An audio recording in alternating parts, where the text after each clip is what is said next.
Hello friends, welcome to Kumari Special. இன்னைக்கு வீட்லயே ரொம்ப ஈஸியா எப்படி அச்சு முறுக்கு பண்ணலாம் அப்படிங்கறத இந்த வீடியோல பார்க்கலாம். வீடியோக்குள்ள போறதுக்கு முன்னாடி இதுவரை நம்ம சேனலை சப்ஸ்கிரைப் பண்ணாதவங்க மறக்காம சப்ஸ்கிரைப் பண்ணிருங்க. கூடவே பக்கத்துல உள்ள பெல் ஐகான் பட்டனையும் கிளிக் பண்ணிருங்க. வாங்க எப்படி ரொம்ப ஈஸியா அச்சு முறுக்கு பண்ணலாம் அப்படிங்கறத பார்க்கலாம். அச்சு முறுக்கு பண்ணுறதுக்கு நான் இன்றைக்கி ஒரு 2 கப் அளவு பச்சரிசி எடுத்திருக்கேன்.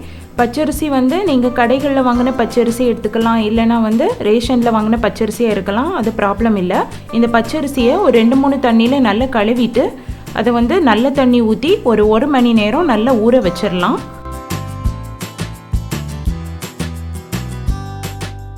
ஒரு 1 மணி நேரத்துக்கு அப்புறமா பச்சரிசியை எடுத்துருக்கோம். அரிசியெல்லாம் நல்லா ஊறி இருக்குது. இப்போ இந்த தண்ணியெல்லாம் வடிகட்டிட்டு ஏதாவது காட்டன் துணி இல்லைன்னா கிச்சன் டவலில் 15-20 நிமிஷம் வரை நல்லா காய வச்சு எடுத்துடலாம். வெயிலில் காய வைக்கணும்னு தேவையில்லை, வீட்டுக்குள்ளேயே ஃபேனுக்கு அடியில் காய வச்சா போதும்.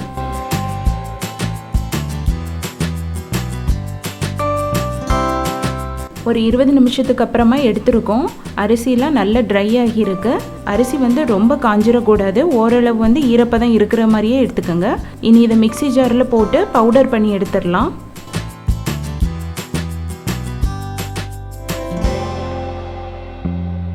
பாருங்கள், இந்த மாதிரி நல்லா பவுடர் பண்ணி எடுத்துருங்க. இனி இதை ஒரு சல்லடை வச்சு நல்லா சலிச்சு எடுத்துடலாம்.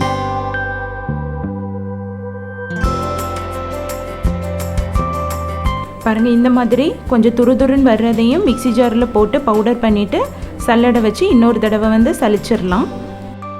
எல்லா மாவையும் நல்ல பட்டு போல் சலிச்சு எடுத்தாச்சு. இனி ஒரு மிக்ஸி ஜாரில் ஒரு 1 கப் அளவு சீனியை போடலாம். கூடவே ஒரு 4-5 ஏலக்காய் அதையும் போட்டு நல்லா பவுடர் பண்ணி எடுத்துடலாம். பாருங்கள், இந்த மாதிரி சீனியை நல்லா பொடி பண்ணி எடுத்துருங்க. இப்படி நம்ம பவுடர் பண்ணி எடுக்கிறதுனால நம்ம மாவு கூட போட்டு சீனி மிக்ஸ் பண்ணும்போது அது சீக்கிரமே கரைஞ்சிரும்.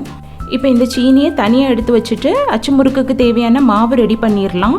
அதுக்கு சலிச்சு வச்ச மாவு கூட ஒரு முட்டை, கூடவே பவுடர் பண்ணி வச்சு அந்த சீனியையும் உங்கள் டேஸ்ட்டுக்கு தக்கன நீங்கள் ஆட் பண்ணிக்கோங்க. எல்லாத்தையும் போட்டு நல்லா மிக்ஸ் பண்ணிடலாம். இப்போ இது கூடவே ஒரு 1/4 டீஸ்பூனை விட கம்மியான அளவு கொஞ்சமாக உப்பு போடலாம். நெக்ஸ்ட்டு ஒரு அரை மூடி தேங்காயில் 1/4 கப்பு தண்ணி விட்டு நல்ல திக்கான தேங்காய் பால் எடுத்து வச்சுருக்கேன், அதையும் இது கூட ஆட் பண்ணிடலாம்.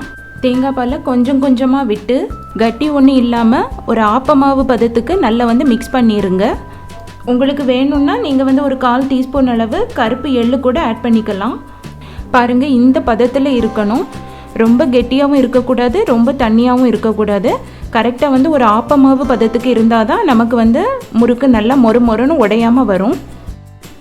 இப்போ ஒரு கடாயில் பொரிக்கிறதுக்கு தேவையான அளவு ஆயில் எடுத்துக்கோங்க. நான் இன்றைக்கி அச்சு முறுக்கு சுடுறதுக்கு நான்ஸ்டிக் அச்சு தான் எடுத்திருக்கேன். இப்போ இந்த அச்சை இந்த சூடான எண்ணெயில் ஒரு 30 செகண்ட் போட்டு எடுத்துருங்க. அதுக்கப்புறமா நம்ம ரெடி பண்ணி வச்சுருக்க இந்த மாவில் ஒரு 3/4 வாசி முக்கிட்டு அதை எண்ணெயில் வச்சு ஃப்ரை பண்ணி எடுத்துருங்க. அச்சை எண்ணெயில் வச்ச உடனே வெளியே எடுத்துடாதீங்க, ஒரு 1 செகண்டாவது வச்சுட்டு அதுக்கப்புறமா வெளியே எடுங்க. அப்போ தான் நமக்கு முறுக்கு விரியாமல் கரெக்டாக வரும். மிதமான சூட்டில் வச்சே 2 பக்கமும் அச்சு முறுக்கை ஃப்ரை பண்ணி எடுத்துருங்க. அப்போ தான் நல்லா மொறுன்னு நல்லா கிறிஸ்பியாக வரும். இப்போ எண்ணெயெல்லாம் வடிகட்டிட்டு வேறு ஒரு பிளேட்டுக்கு மாற்றிடலாம். நம்ம எண்ணெயிலேருந்து வெளியே எடுத்ததும் அச்சு முறுக்கு லைட்டாக சாஃப்டாக இருக்கிற மாதிரி தான் இருக்கும். பட் நேரம் போக போக நமக்கு நல்லா மொறுன்னு ஆகிரும். இப்படியே மீதி உள்ள அச்சு முறுக்கையும் ஃப்ரை பண்ணி எடுத்துடலாம். ஒவ்வொரு பேட்சும் ஃப்ரை பண்ணும்போதும் ஒரு 30 செகண்ட் அச்சை நல்ல சூடான ஆயிலில் போட்டுட்டு அப்புறமா மாவில் போட்டு முக்கிட்டு ஃப்ரை பண்ணி எடுங்க. அதுபோல் மாவில் எப்பவும் அச்சை முக்கிறதுக்கு முன்னாடி நல்லா மிக்ஸ் பண்ணிவிட்டு அப்புறமா மாவில் முக்குங்க. அப்போ தான் மாவு கெட்டியாகாமல் கரெக்டான பதத்தில் இருக்கும்.